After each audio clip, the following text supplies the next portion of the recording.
सिंधुदुर्ग जिल्ह्यासह इतर जिल्ह्यातील ताज्या घडामोडी पाहण्यासाठी सिंधुदुर्ग 24 तासला सबस्क्राइब करा आणि बेल आयकॉनवर क्लिक करा। सिंधुदुर्ग 24 तास सदैव तुमच्या सोबत। पुढील बातमी पाहणार आहोत विस्ताराने। सिंधुदुर्ग जिल्ह्यात मुसळधार पाऊस पडत असून कुडाळ तालुक्यातील तेंडोली गावातून वाहणाऱ्या उज्ज्वला नदीला पूरस्थिती निर्माण झाली आहे।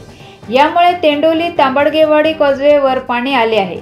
यामुळे येथील नागरिकांचा गावाशी संपर्क तुटला आहे। परिस्थिती तुम्ही बघू शकता, 25 ते 30 घरं आमची आतमध्ये आहेत आणि येण्या जाण्याचा तर मार्ग नाहीये। आमची फक्त एकच विनंती आहे गव्हर्नमेंटला, म्हणजे सरकार आहे त्याला, मोठा पूल झाला पाहिजे तर आम्ही येऊ जाऊ शकतो। इथं इमर्जन्सी कोणाला बरं नसेल किंवा डिलिव्हरी पेशंट असेल तरी तिथं जो साठवा आहे त्या सिच्युएशन मध्ये आम्ही आणू शकत नाही।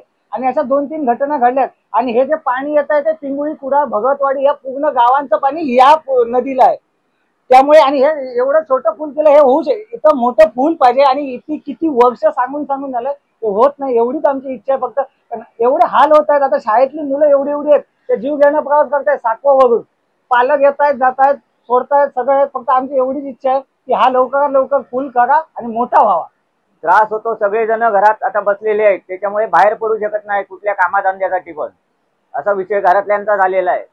कामाला तरी कुठे जायचं, उंच व्हायचंय, फक्त एवढी आमची इच्छा आहे, हे पूल उंच जाऊन दे फक्त। शाळेचे विद्यार्थी कसे जातात इथे? शाळेचे विद्यार्थी इथनं जातात त्या पुलावरनं। एकदम धोकादायक पूल आहे ते, भरपूर वर्ष झालेली आहे त्या पुलाला, पण तरी पण साधारण रिपेअर करून आम्ही ग्रामस्थांनी हे केलेलं आहे। ते तांबडगेवाडी काजू आहे ना, ते बरोबर नाही, सगळा मोडतोड झालेला आहे, साधारणतः रिपेअर आहे। लहान मुलं त्या काजूवरून जाऊ शकत नाही आणि असं पाणी आलं का हे 4-4 दिवस 8-8 दिवस पाणी जात नाही। आणि सगळे घर इथे परत घर आहेत, तो जवळ आहे, त्याच्यात मग बोरिंगमुळे पाणी पण होते जाते आणि खूप गैरसोय आहे, पॉवरफुलच गैरसोय आहे। तेंडोली तांबडगेवाडी येथील कॉजवे 10 वर्षापूर्वी बांधण्यात आला, मात्र या कॉजवेची उंची कमी असल्याने पावसाळ्यात यावरून पाणी वाहते। यामुळे येथील नागरिकांचा गावाशी संपर्क तुटतो। या नदीची पूरस्थिती 4 ते 5 दिवस तशीच कायम असल्याने येथील नागरिकांचा गावाशी संपर्क तुटतो। तसेच या वाडीतून रुग्णांना उपचारासाठी आणता येत नाही।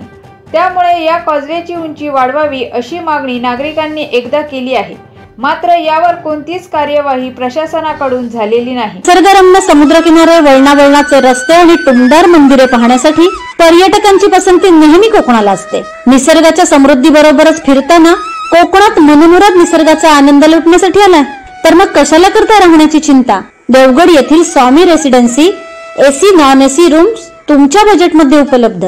संपर्क 917511 0202 942114 5424 8600 7307 00। मग कसला विचार करताय, येताय ना देवगड येथील स्वामी रेसिडेन्सीला भेट द्यायला।